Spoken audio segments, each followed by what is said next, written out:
Bienvenidas y bienvenidos a este su programa, ya lo dijo la Corte, en el cual analizamos los fallos emblemáticos, las sentencias más importantes del Tribunal Constitucional de México. En esta ocasión vamos a platicar con nuestros invitados de la sentencia, mediante la cual se resuelve la acción de inconstitucionalidad 100/2016. Se trata de una importante sentencia en la cual la Suprema Corte analiza un dispositivo del Código Penal del Estado de Jalisco, relacionado con infracciones en materia de prohibición de conducir vehículos automotores en estado de embriaguez o bajo el influjo de alguna sustancia que altere nuestros reflejos, nuestros sentidos. Pero la cuestión medular, el tema jurídico de fondo, ya nos lo platicarán nuestros invitados, tiene que ver con una claridad y con una seguridad que debe de impregnar, debe de guiar a la legislación precisamente en materia penal. Para entender los alcances de esta importante sentencia, le doy la bienvenida al programa, a su programa, a Jorge Vázquez. Jorge, un gusto recibirte en Ya lo dijo la Corte. Gracias por la invitación, el gusto es mío. Qué amable eres, te lo aprecio mucho. Y también le damos la bienvenida al programa a Patricia del Arenal. Patricia, bienvenida a tu programa, Ya lo dijo la Corte. Muchas gracias, gracias por la invitación. Oye, pues si te parece, empezamos contigo, Patricia, porque te quiero pedir que nos cuentes, si fueras tan amable. Bueno, se trata de una acción de inconstitucionalidad, es un control de estos que llamamos abstracto, y que nos cuentes, pues, quién promueve, cuáles son los argumentos, los llamados conceptos de invalidez, para que a partir de ahí podamos ya ir entrando en materia, entrando al fondo de esta importantísima sentencia. Patricia, si fueras tan amable, por favor. Sí, claro que sí. Bueno, como bien dices, estamos analizando una acción de inconstitucionalidad y aquí lo que la Corte realiza pues es un control abstracto de normas. Entonces no tenemos un caso concreto, no tenemos hechos que contar, no empezamos con una narrativa fáctica, más bien con lo que empezamos es simplemente con el hecho de que en 2016 se reforma una norma del Código Penal para el Estado de Jalisco y con motivo de esta reforma, el procurador, entonces Procurador General de la República, contando con facultades para ello, va a la Corte, a la Suprema Corte, a accionar este mecanismo, la acción de inconstitucionalidad, y a decir que la norma es inválida. Así funciona normalmente una impugnación en acción de inconstitucionalidad. No se requiere un hecho concreto, una narrativa, una aplicación de la norma, es simplemente la necesidad de revisar la norma en términos abstractos, y entonces el Procurador General de la República va a impugnar esta norma haciendo valer varios argumentos. ¿Qué dice esta norma para empezar? Es una norma del Código Penal que básicamente sanciona al conductor que haya sido infraccionado por 2 o más ocasiones por no haber acreditado la prueba de alcoholemia aplicada por autoridad, cuando además cometa otra infracción a la normatividad en materia de tránsito y transporte. Entonces, ahí leí literalmente lo que dice la norma.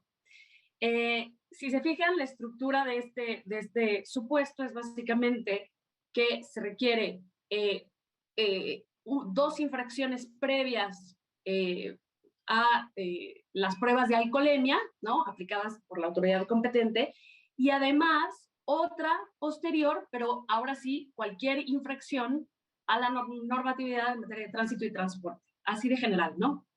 Entonces, ¿qué llega y dice el procurador ante la Suprema Corte? Dice, bueno, esta norma viola el principio de legalidad en materia penal, viola artículo 14 y 16 de la Constitución y además artículo 9 de la Convención Americana sobre Derechos Humanos. ¿Qué dicen estas normas en términos generales? De acuerdo con el argumento que hace valer el Procurador General, es simplemente establecen la garantía básica de que las normas penales sean redactadas en términos estrictamente claros, que respeten el principio de taxatividad, ¿no?, que es un subprincipio del principio de legalidad, y que, den a los particulares las herramientas para conocer con anterioridad qué es exactamente lo que pueden o no pueden hacer para no incurrir en una en el supuesto que actualiza la aplicación del tipo penal y la subsecuente sanción, ¿no?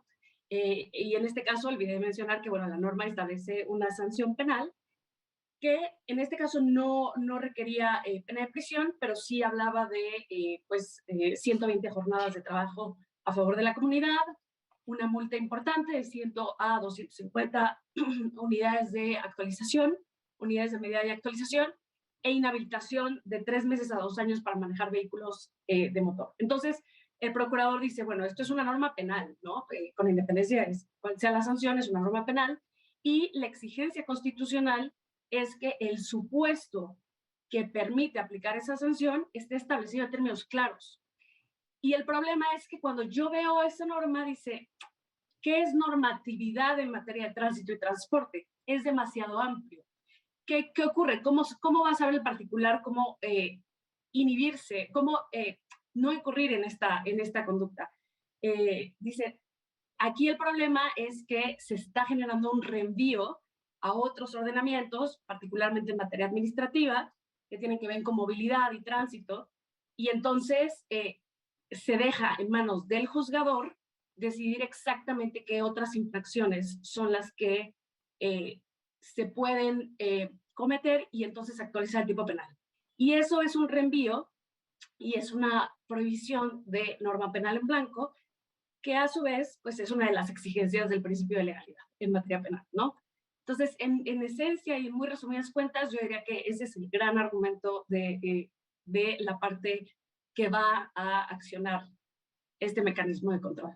Muchísimas gracias. Gracias, Patricia, por esta síntesis muy clara. Y ahora voy contigo, Jorge, porque, bueno, vamos a entrar obviamente a los argumentos que nos acaba de mencionar Patricia, pero antes te quería preguntar por una cuestión quizá un tanto técnica que está en la sentencia y que a veces la hemos visto en otros pronunciamientos de acción de inconstitucionalidad cuando las autoridades dicen, es que esto no es una norma nueva, porque como fue una adición al artículo relativo del Código Penal de Jalisco, pues existe esta duda sobre si el contenido de la norma es nuevo, si no es nuevo, si cuando se adiciona una norma, la posibilidad de combatirla a través de una acción de inconstitucionalidad abarcaría esa porción normativa que se adiciona o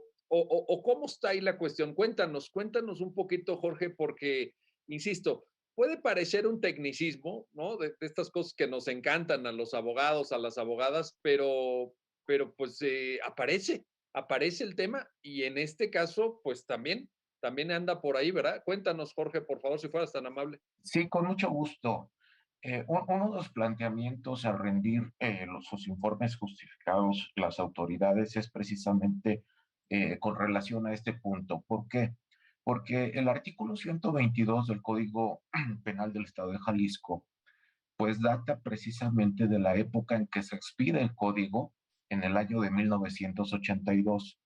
Y a partir de ese momento, a la fecha en que se promueve la acción, ha sufrido 6 modificaciones. Precisamente lo que nos comentaba Patricia es en torno a la última modificación en el año de 2016, el mes de octubre. ¿Qué es lo que pasa en este decreto de reforma? Pues incorpora un supuesto normativo, que es precisamente el que nos comentaba Patricia, en torno a que se hará acreedor a una sanción penal aquella persona que haya cometido al menos 2 infracciones en materia de alcoholemia, que no haya pasado la prueba, más una infracción más en materia de tránsito y transporte. Este precepto, entonces, es reformado en ese momento y las autoridades, en este caso el Congreso del Estado de Jalisco, señala que la porción normativa que alude a cuando se cometa además una infracción en materia de tránsito y transporte ya existía en la norma. Y por lo tanto, este decreto del año 2016 no incorporó esta porción normativa. A criterio del Congreso del Estado de Jalisco, esto hacía improcedente la acción, derivado a que ya se podría considerar que es extemporánea la acción debido a que el precepto ya contenía este supuesto.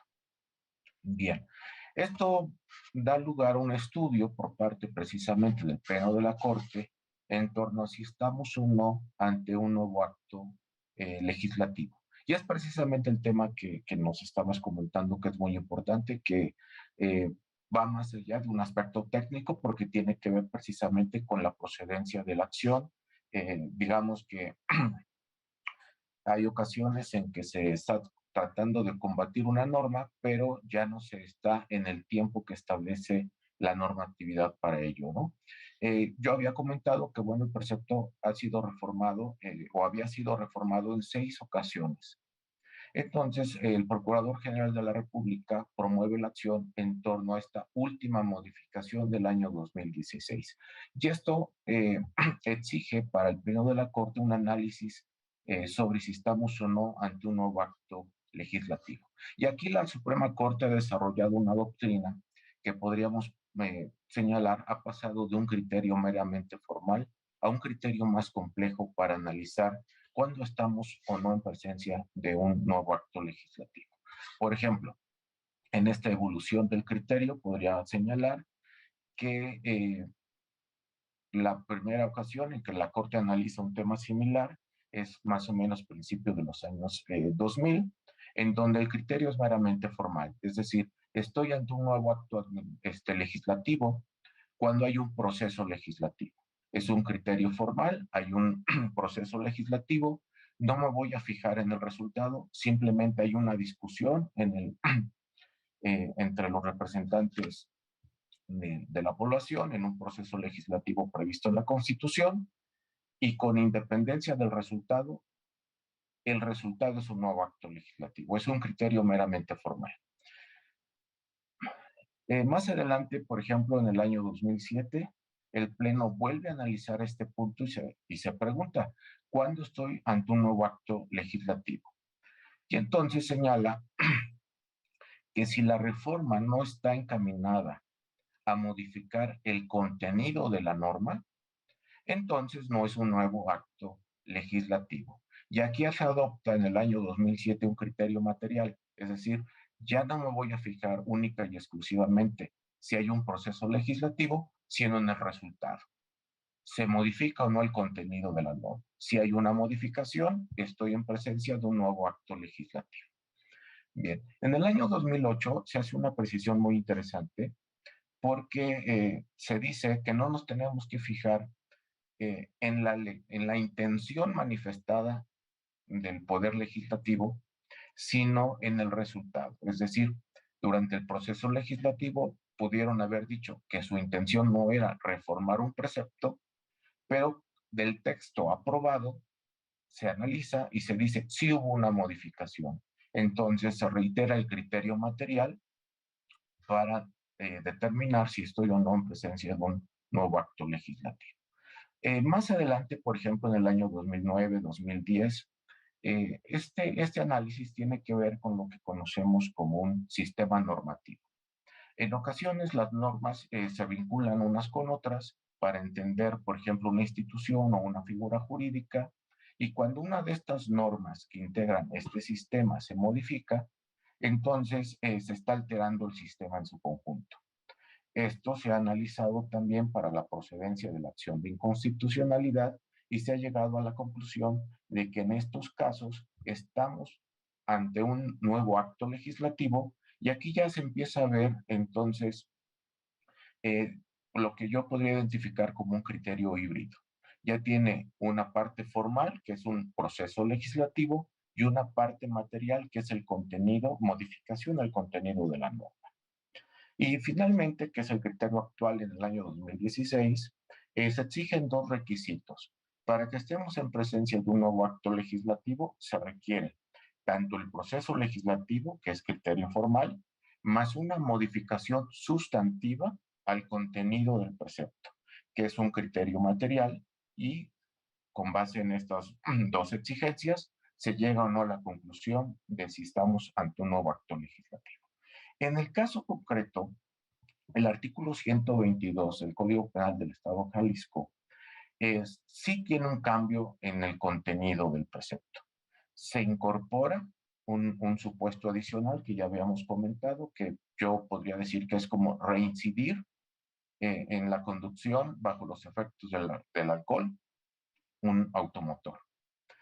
Y se mantiene la parte relacionada con que se cometa una infracción en materia de transporte y tránsito como condicionante para la actualización del tipo penal, ¿no? Entonces, sí estamos ante un nuevo precepto, es un cambio material, afecta el contenido de la norma y es precisamente lo que se dice en la ejecutoria, ¿no? Se analiza lo planteado por el Congreso del Estado de Jalisco, estamos o no ante un nuevo acto legislativo, se concluye que sí, y por lo tanto se desestima el planteamiento sobre la improcedencia de la acción. Oye, y por cierto, ahí, Jorge, fíjate que yo pienso que en medios de control abstracto, pues yo creo que siempre se tiene que hacer una interpretación de la normatividad aplicable, como se dice, pro accione, ¿no? Siempre, digamos, procurando dar cabida a este ejercicio de control, porque pues el hecho de que tengamos también la certeza de que las normas son apegadas al marco constitucional es algo importantísimo, ¿no? Creo que favorecer este tipo de interpretaciones como las que nos acabas de contar, Jorge, es algo muy, muy importante. Digamos, aquí no creo que no podríamos dar a una lectura así formalista, estricta, a veces un tanto cuadrada que algunos de nuestros colegas pues les encanta hacer, ¿verdad? Pero creo que aquí, cuanto más entrada demos a este tipo de debates, a este tipo de cuestiones bajo conocimiento en la Corte, pues todos salimos ganando, ¿no? ¿Cómo ves, Jorge? Sí, por supuesto. De hecho, creo que el criterio actual, que se basa en estos dos requisitos, formal y material, tiende precisamente a eso. De lo que se trata a través de este mecanismo de control es hacer un contraste entre las normas secundarias y nuestra constitución.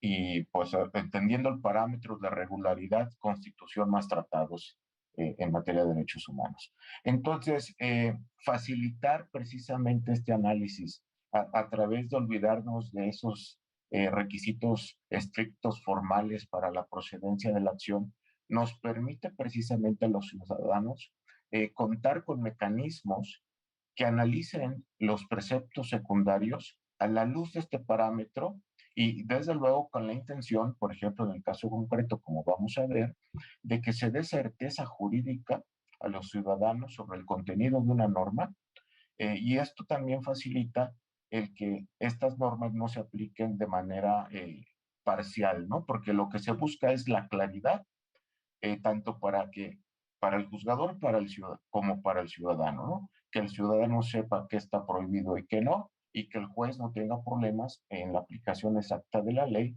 una vez que se tiene claridad en cuanto a su contenido. Y estos mecanismos abstractos nos facilitan eso. Entonces, mientras más asuntos lleguen hacia la Corte, pues vamos a dar seguridad a los ciudadanos de lo que se puede y no se puede hacer. Importantísimo, importantísimo y ojalá Jorge que te hayan escuchado quienes pueden activar también estos mecanismos, porque ahí hay una corresponsabilidad entre diversos actores del Estado mexicano que tienen que tener esta claridad, así como lo acabas de manifestar. Bueno, vamos a hacer una pausa, no se vayan, regresamos enseguida para continuar en esta conversación con nuestros invitados sobre la acción de inconstitucionalidad 100 diagonal 2016 y la certeza que tiene que haber respecto al contenido de las normas penales. Regresamos enseguida.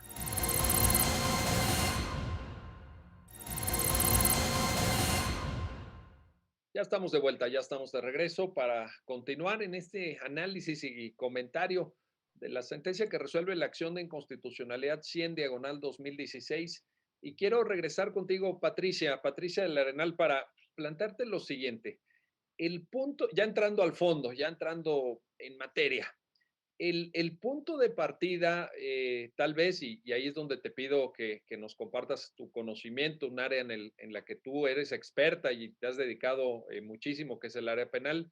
eh, el punto de partida, Patricia, sería la comprensión del principio de legalidad en materia penal y en su caso, te pido que nos ayudes a entender si este principio de legalidad comporta o supone una comprensión compleja, en el sentido de que va como incorporando varias facetas o varios aspectos, pues lo digo en términos muy generales, tú nos lo explicarás, pero cuéntanos, ¿te parece adecuado tomar este concepto, principio de legalidad penal, como punto de partida? Cuéntanos, por favor. Sí, sin duda. Eh, Cuando empezaba a hacer la narrativa de cuál era la impugnación del procurador, me referí, ¿no? Simplemente al principio de legalidad. Él decía, aquí se está vulnerando el principio de legalidad porque, en términos muy básicos, los justiciables, los destinatarios de las normas, no tienen forma de saber exactamente cuál es la conducta prohibida y, por tanto, impedir su comisión, ¿no? Eh, Claro, pero hay que ser más precisos en qué quiere decir exactamente esto. Y es que el principio de legalidad tiene varias vertientes, ¿no? Ese es básicamente, digamos, el término que utilizaría la doctrina tanto de primera sala como la del tribunal pleno. Son vertientes que van de alguna manera estructurando un principio muy complejo que tiene muchas dimensiones. Eh, ¿Qué significa esto de hablar de diferentes vertientes? Bueno, la primera y quizás más obvia, una que escuchamos con muchísima frecuencia, es la vertiente de taxatividad. ¿Ok? La vertiente de taxatividad básicamente quiere decir que hay una exigencia que se impone al legislador, es una exigencia de técnica legislativa propiamente, en el sentido de que debe ceñir los contenidos de las normas penales de manera muy clara. No puede usar conceptos demasiado vagos, demasiado ambiguos, tiene que, digamos, siempre procurar que las normas y sus contenidos tengan una precisión tan alta como sea deseable y como sea posible. Bueno, esta es en términos generales la exigencia, pero existen otras vertientes del principio de legalidad. La misma prohibición de aplicación retroactiva de la ley penal es otra de sus vertientes, ¿no? Y, por ejemplo, también otra de las impugnaciones que se hacen con mucha frecuencia en relación con el principio de legalidad tiene que ver con la prohibición de establecimiento de penas en blanco, ¿no? De tipos penales en blanco. ¿Qué quiere decir esto? Bueno, que podemos hablar de tipos penales en blanco en sentido estricto, en sentido amplio, y es una distinción que hace esta sentencia. Básicamente es una prohibición para el legislador de acudir a o remitir a otros ordenamientos. En sentido amplio, en sentido estricto, querría decir ordenamientos que, como reglamentos, que no son leyes en sentido material y formal, y en sentido amplio querría decir que hay una prohibición para remitir a otros ordenamientos, aunque sí cumplan con las características de ley formal y material, pero que no sean del ámbito penal, ¿no? Entonces, ahí hay como una discusión acerca de si respecto a la segunda categoría aplica o no, pero, digo, no es el tema en este caso. En general, lo que estoy tratando de explicar es por qué el principio de legalidad efectivamente tiene tantas facetas y es frecuente, como en este caso, que en la impugnación se haga eco de estas diferentes violaciones, ¿no? A la vertiente X, a la vertiente Y. En general, ¿no? Para el público sería importante simplemente conocer que la exigencia del principio de legalidad, digamos que es una de las premisas fundamentales del constitucionalismo moderno, es la exigencia de que el poder público siempre quede limitado, específicamente el poder penal, ¿no? El jus puniendi, así le decimos, quede limitado de tal manera que los ciudadanos cuenten con la garantía de saber cuál es la prohibición y no solo conocerla ex ante, ¿no? O sea, antes de la realización de la conducta, con leyes emitidas previamente, sino también que sepamos que los jueces no van a venir a interpretar sus contenidos, no van a venir a integrar ¿no? De manera robusta o significativa qué quiere decir tal o cual concepto previsto en una ley penal. ¿Por qué? Porque la sanción que se impondrá pues va a suponer la pérdida de derechos fundamentales, ¿no? En muchos casos, cuando estamos hablando obviamente de normas penales, estamos hablando de la pérdida de la libertad misma, ¿no? Entonces, por eso se hace tan exigente y el principio de legalidad pide que los legisladores actúen con tanta cautela a la hora de redactar los contenidos de las normas. Entonces, es un principio muy complejo, con diferentes vertientes, pero, digamos, en esencia, su objetivo es generar seguridad jurídica entre los ciudadanos y herramientas de defensa, ¿no? Oye, qué importante lo que acabas de decir, Patricia, porque pues nada menos que frente a ese poder punitivo, frente a ese jus puniendi y todo lo que implica en términos de del riesgo, del sacrificio incluso de derechos fundamentales, pues el tener seguridad jurídica, vaya, no es algo menor, diría yo en general, pero en países como México, tal vez ese acento sea más necesario, ¿no? Sea veramente esencial para la calidad de vida, para que podamos desarrollarnos a cabalidad los seres humanos. Es importantísimo lo que acabas de decir, Patricia. Sí, absolutamente. Me parece que, al menos en el ámbito jurídico, los abogados estamos muy acostumbrados a escuchar impugnaciones acerca del principio de legalidad, ¿no? Pero, y es uno de los principios más citados, ya sea por vía de amparo, vía de acción, pero en realidad no podemos dar por sentada su importancia y esta sentencia, por ejemplo, demuestra precisamente por qué todavía cuando se resolvió este asunto, pero hoy en 2021, es completa y absolutamente necesaria la discusión de normas como estas que aún parecen dejar, bueno, esta es la impugnación, abierta la puerta para la interpretación excesiva por parte de jueces o aplicadores, ¿no? Y ahí es donde, como decíamos en el primer bloque, pues qué bueno que lleguen este tipo de impugnaciones, qué bueno que se planteen y pues que la Corte decida, ¿verdad? Qué mejor que la lógica del Estado constitucional, de la división de poderes, tengamos una jurisdicción constitucional, pues para aclararnos estos puntos. Ahora, voy contigo, Jorge Vázquez, para que nos ayudes a profundizar en esto que ya planteaba Patricia. Me parece muy importante el mensaje que la sentencia envía respecto a la taxatividad, porque me parece que una comprensión, como lo hace desde luego en la propia sentencia, del principio de taxatividad tiene que ver con una serie de cualidades lingüísticas en la legislación penal, que vamos a ponerlo así, que la gramática del Código Penal sea una gramática clara, que sea una gramática comprensible, descriptiva de conductas y no tanto valorativa, porque a veces en la determinación de los valores nos perdemos, etcétera. Y esto, sin embargo, también la propia Corte apunta que tiene que guardar un equilibrio respecto a que el Código Penal, pues no es un diccionario, no tiene por qué definir los términos, etcétera. Entonces ahí creo que el mensaje, Jorge, y te pido que nos ayudes a entenderlo, es un mensaje de certeza, es un mensaje de precisión, de cuidado lingüístico, de uso adecuado de la semántica penal, pero no a un grado de pedirle al legislador penal que sea como un premio Nobel de literatura. No nos trata de que llegue así a definir cada cuestión. A ver, cuéntanos taxatividad, Jorge, por favor. Sí, con gusto. Comentaba Patricia que el principio de legalidad, digamos, es una de las bases del derecho penal moderno. ¿Qué es lo que busca el derecho penal moderno? Precisamente poner un dique a la arbitrariedad. Entonces, de esa manera, bueno, pues en principio, el principio de legalidad lo que exige es que sea el poder legislativo el que establezca a través de expresiones, en este caso enunciados, qué conductas van a ser acreedoras a una sanción penal.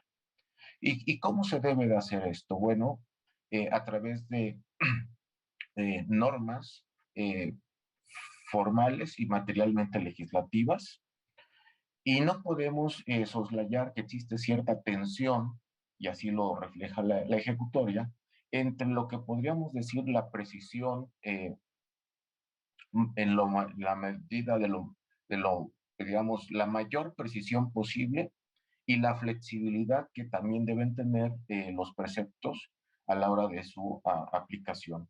Esta tensión, digamos que es hasta cierto punto inevitable, pero ¿qué es lo que podríamos nosotros decir en este tema en particular? Pues hay que analizar la técnica legislativa y en materia penal, digamos que se ha profundizado en esto. Si nosotros, por ejemplo, analizamos un código penal, cualquiera que sea, normalmente nos vamos a encontrar con dos grandes apartados en los códigos penales. Por ejemplo, uno que tiene que ver con, digamos, los preceptos generales, que es en donde se contiene una serie de reglas aplicables a todos los tipos penales.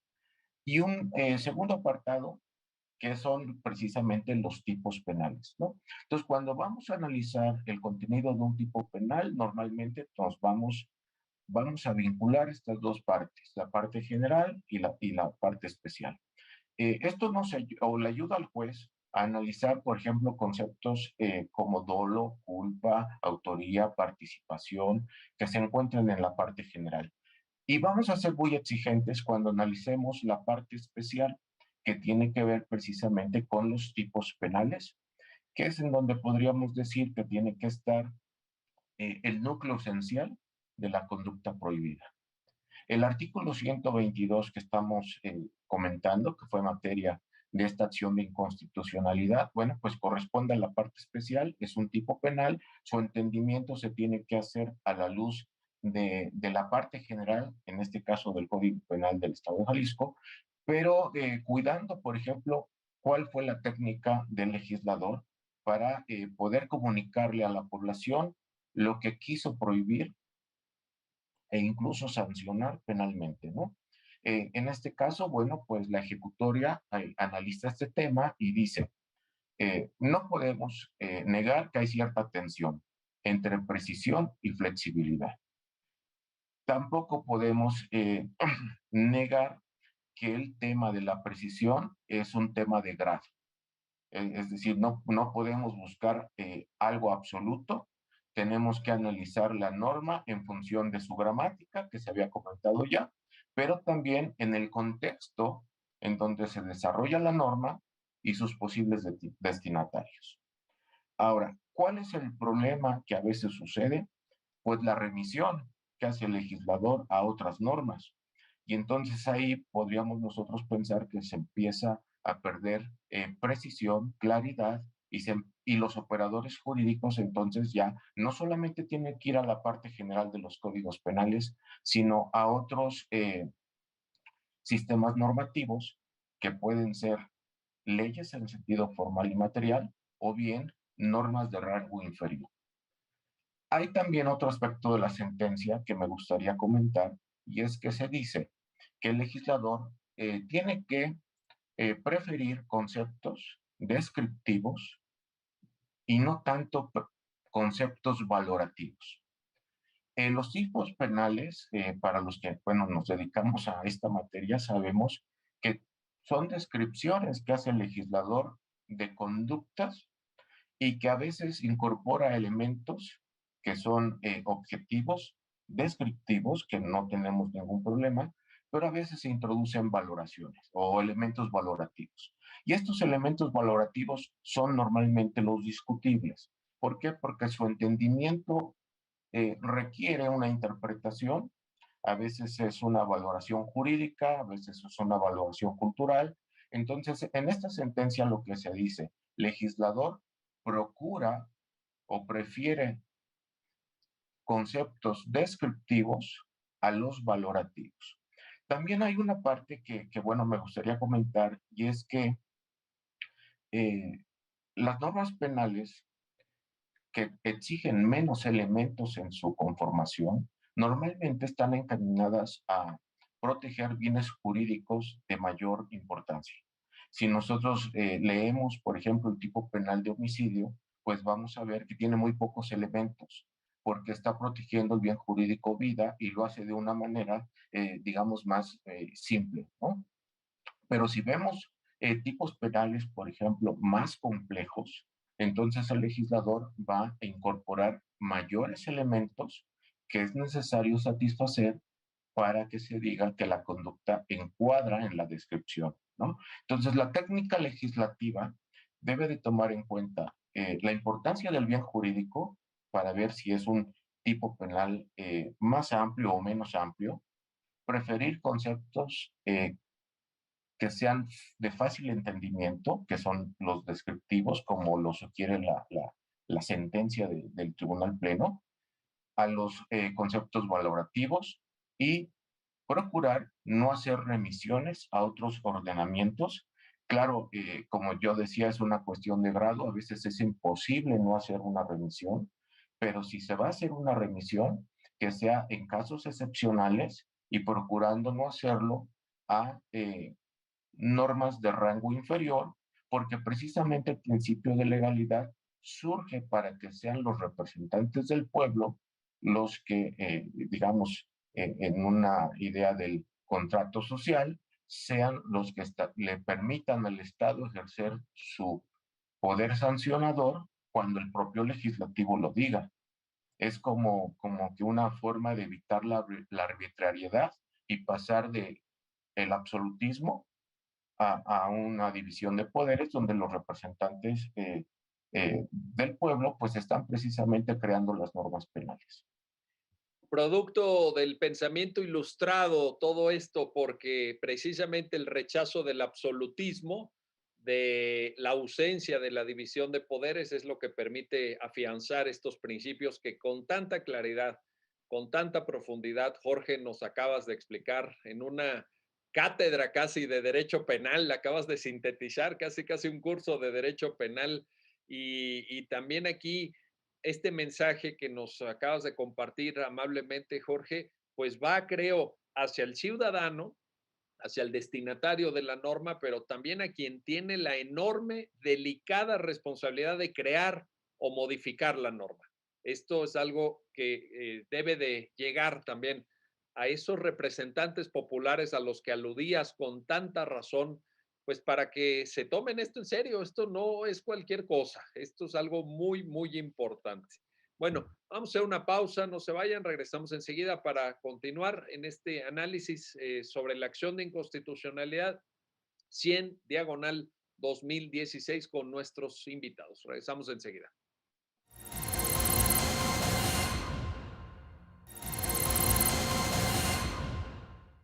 Ya estamos de vuelta, ya estamos de regreso en este su programa, ya lo dijo la Corte, para continuar en este análisis y conversación sobre la sentencia que resuelve la acción de inconstitucionalidad 100 diagonal 2016 con nuestros invitados.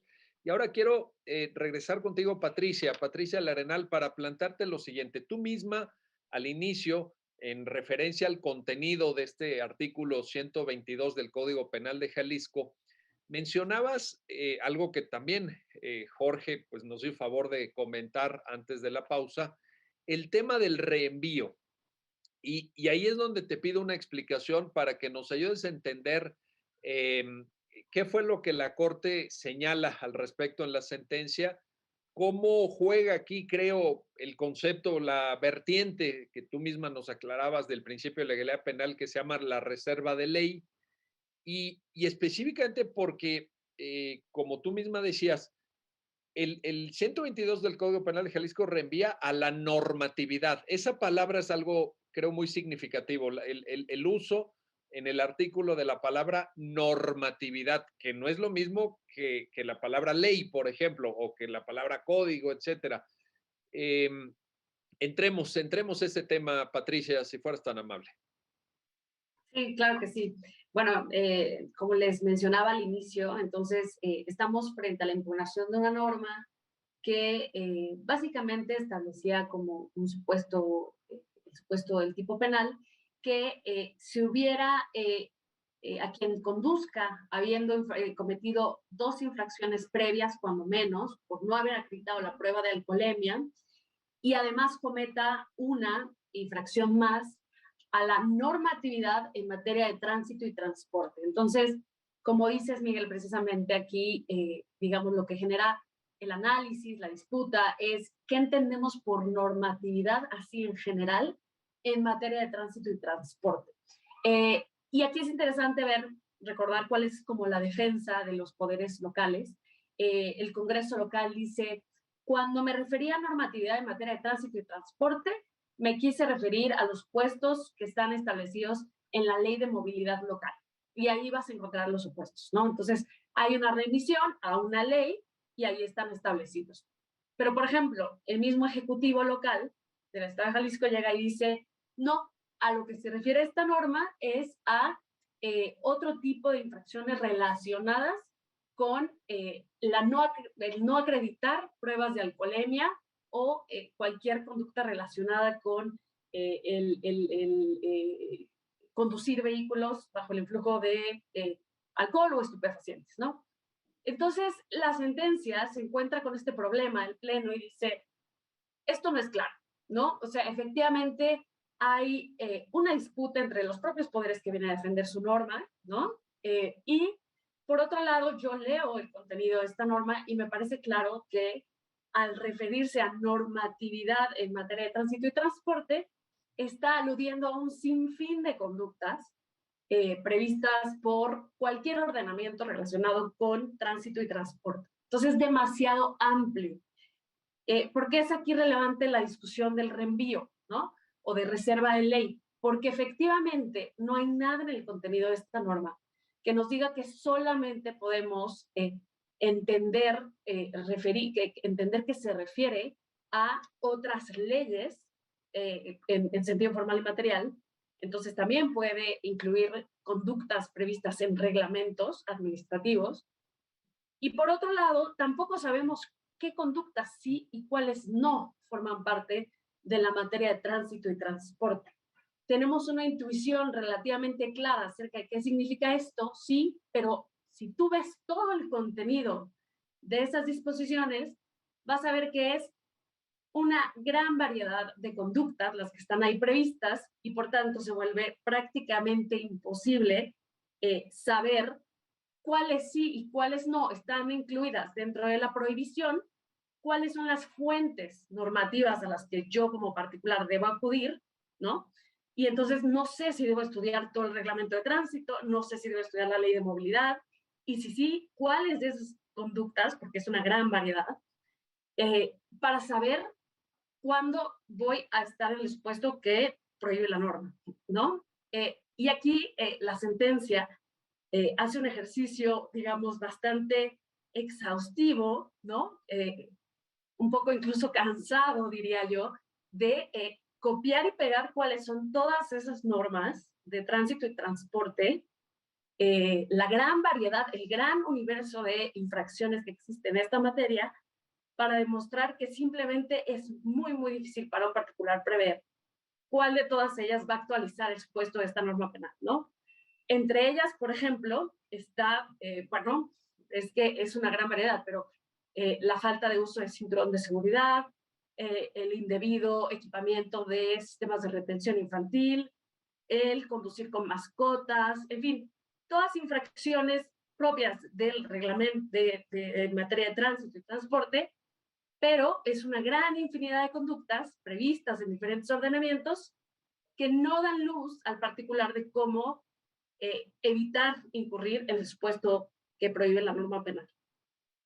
Oye, y en este sentido, ahora, gracias Patricia, regreso contigo, Jorge. En este sentido, el mensaje de la sentencia hacia el legislador sería, hacia el legislador penal en este caso, sería, mire, hágase usted cargo por virtud del principio de legalidad en esta materia de la determinación del núcleo de la prohibición, pero de la determinación completa. Si no esté generando estos escenarios de incertidumbre, de que el lector del artículo, pensemos que en un ciudadano que quisiera estar informado, tomara el artículo, pues como dice Patricia, o no sabría qué sí, qué no, o junto al Código Penal debería tener reglamentos de tránsito, etcétera. Entonces, el mensaje, Jorge, ahí para el legislador de parte del Pleno, la Corte es, hágase usted cargo, pero hágase usted cargo bien, hágase usted cargo de forma completa. ¿Esto empata con reserva de ley también, Jorge? Sí, por supuesto. De hecho, creo que una de las cosas interesantes en la problemática que aborda el Pleno comienza con un problema de cómo debo de leer la norma, cómo la entiendo. ¿Por qué? Porque tengo un primer debate entre las propias autoridades locales, el Poder Ejecutivo y el Poder Legislativo, sobre lo que quisieron decir. Eso de entrada genera incertidumbre y podría ser suficiente para declarar la invalidez del precepto. En el ámbito penal no podemos eh, permitir incertidumbres sobre el contenido de la norma. Entonces, bueno, pues si la intención del legislador del Estado de Jalisco era incorporar un supuesto eh, adicional en el artículo 122 sobre la conducción eh, por personas reincidentes que no han pasado el alcoholímetro, vinculado a infracción administrativa, pudo muy bien establecerlo utilizando una técnica legislativa adecuada, precisando a qué conductas se estaba refiriendo por la normatividad en materia de tránsito y transporte. ¿Por qué? Porque como se dijo hace un momento, eh, el Código Penal podría haber remitido a la Ley de Movilidad y en la Ley de Movilidad haber establecido de manera muy precisa a qué preceptos de esta norma se refería. Pero bueno, pues la ejecutoria destaca que la Ley de Movilidad a su vez reenvía al reglamento de tránsito. Y ya en el reglamento de tránsito se ponían aquí unos ejemplos. Bueno, pues también está, por ejemplo, no tener limpiaparabrisas. La sentencia lo destaca. Y entonces hay una infinidad de supuestos que hacen que el ciudadano no tenga certeza de cuándo podría hacerse acreedor una sanción penal. Entonces, la sentencia lo que está destacando es precisamente legislador a este cargo con una adecuada técnica legislativa que respete el principio de reserva de ley, por un lado, y por otro la taxatividad. ¿Por qué? Porque estamos hablando de normas penales que en este caso, bueno, pues las sanciones son jornada de trabajo, multa e inhabilitación para conducir a vehículos automotores. Entonces, tenemos que hacer las cosas bien. Tenemos que dotar al ciudadano de certeza y buscar que el juez no pueda incurrir en una inexacta aplicación de la ley, porque lo que se trata es de clarificar los supuestos para evitar arbitrariedad, ¿no? Entonces hay que hacer las cosas bien. La sentencia sí destaca, y lo comentábamos hace rato, la tensión que existe entre la precisión y la flexibilidad. Y habrá ocasiones en que sea inevitable una remisión, pero tenemos que hacerlo bien para que se respete el principio de legalidad.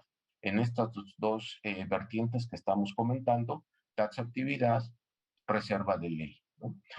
Si permitimos que se legisle de esta manera, estamos generando una indebida expansión del derecho penal, estamos generando incertidumbre y la facilidad para que los operadores jurídicos, perdón, incurran en arbitrariedad aún y cuando no haya sido esa su intención, ¿no? Entonces, sí es un mensaje muy claro de la sentencia de la Corte.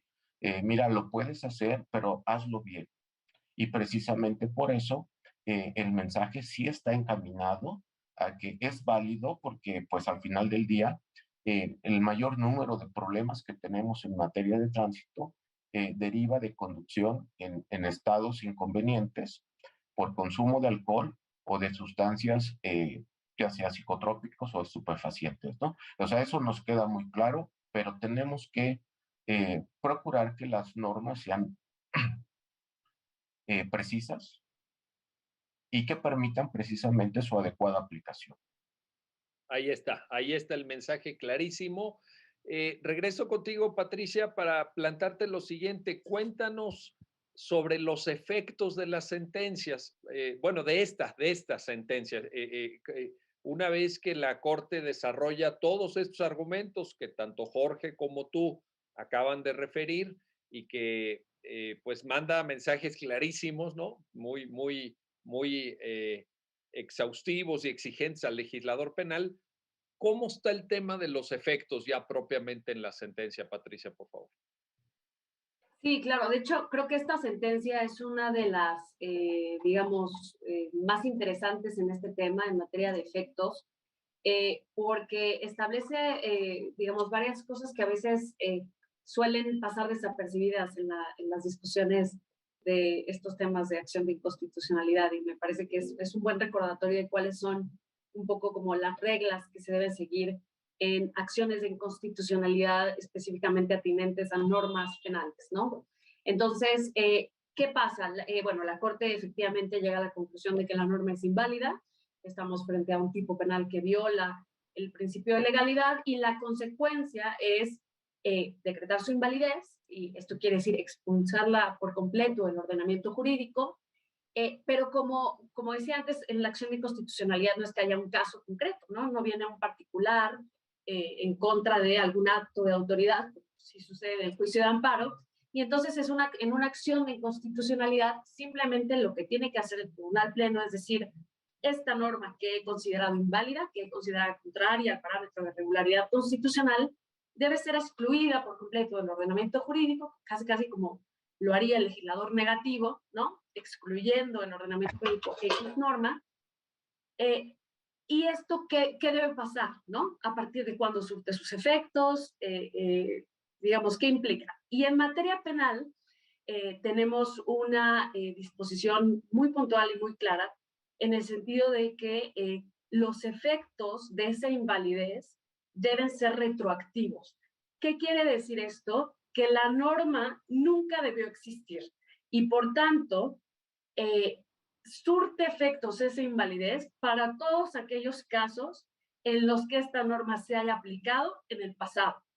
En otras materias, por disposición de la ley reglamentaria en materia de, de acciones de inconstitucionalidad, en otras materias, de hecho, no es así. En otras materias lo que sucede es que, por ejemplo, en materia civil, en cualquier otra materia, lo que sucede es que la invalidez se decreta, si el Tribunal Penal llega a esa conclusión, se decreta a partir de la sentencia y de que surte efecto su notificación para las autoridades, digamos, que están involucradas en la litis, ¿no? Bueno, en el asunto. Entonces, ¿qué sucede? Que en esas otras materias, solamente a partir de esa notificación de la sentencia, es que esa norma invalidada ya no se puede aplicar. Pero en materia penal está el principio de que, evidentemente, una norma inválida, sobre todo como es el caso, por razones sustantivas, por violar el principio de legalidad, no puede ser aplicada nunca. Y nunca debió ser aplicada. Entonces, cualquier situación en la que haya sido aplicada debe ser corregida. ¿Y esto qué implica? Bueno, ya habrá casos particulares que podrán litigar cada individuo a quien se le haya aplicado esa norma y entonces pedir algún tipo de, ¿no? Traslación, en fin, existen diferentes formas de resolverlo, pero el punto es que esa norma nunca debió haber existido. Entonces, aquí la sentencia deja claro que hay efectos retroactivos, como siempre ocurre o debe ocurrir en materia penal, y bueno, esto es obviamente reflejo también de los principios básicos del derecho penal, ¿no? La contención del poder siempre para que esta forma tan agresiva del uso del poder coactivo no llegue a un grado que, bueno, resulte arbitrario o prive de la libertad a una persona por razones inválidas, ¿no? Y otro de los efectos importantes en este asunto, pues tiene que ver con la detección de la invalidez de normas relacionadas, ¿no? Que son normas como dependientes. Y aquí entonces la sentencia da un paso adicional y dice, también es inválido el artículo 123 y 124, y esto se debe básicamente a que son normas que remiten a su vez al 122. La primera en particular, la 123, porque, bueno, establece una especie de agravante a quienes conduzcan vehículos, bueno, a quienes en diferentes condiciones de la condición de calificativa, y el 124 a quienes cometan este delito que auxilien en la comisión de este delito, ¿no? Entonces, esos son los efectos en general, y bueno, sí vale la pena darle una leída para tenerlos claros. Sin duda alguna. Nos queda un minutito de programa, Jorge, estamos terminando ya, pero te quiero preguntar, te quiero pedir un comentario brevísimo sobre un aspecto también aparentemente de técnica jurídica, pero importante, que complementa lo que nos acaba de decir Patricia, en el sentido de que no se permite la interpretación conforme, ¿verdad?, en materia penal, porque alguien podría haber dicho, oye, ¿y por qué no interpretan el 122 en el sentido de que remite a una ley, que es la ley de movilidad, etcétera, y que despejaran a través de la interpretación los ministros y ministras integrantes del Pleno, pues las posibles dudas sobre todo esto que acabamos de ver de reserva de ley, etcétera? Pero, ¿cómo está ese tema? ¿Interpretación conforme en materia penal, Jorge? Sí, el Tribunal Pleno ya en una ocasión, al analizar este punto, determinó que en el ámbito penal no se puede llevar a cabo una interpretación conforme de los tipos penales y las consecuencias jurídicas. Esto implicaría de algún modo de aceptar esta interpretación conforme precisamente la violación al principio de legalidad. Nosotros decíamos, el tipo penal y las penas tienen que estar contenidas en una ley formal y material. El principio de legalidad precisamente exige esto, y si se permitiera una interpretación conforme, terminaría siendo una interpretación integradora, en donde el Poder Judicial asumiría un rol que no le corresponde, porque se convertiría en un legislador. Ahora, es importante señalar en este aspecto que la interpretación conforme para la integración del tipo penal o la pena, eso está vedado. Pero no podríamos nosotros llegar a la misma conclusión, que es un tema que está, digamos, de algún modo pendiente, decir que no se vale la interpretación conforme a favor del ciudadano, ¿no? Eso es una cuestión también que en materia penal a veces tenemos la idea de que no existe la interpretación, no, también en la materia penal hay interpretación.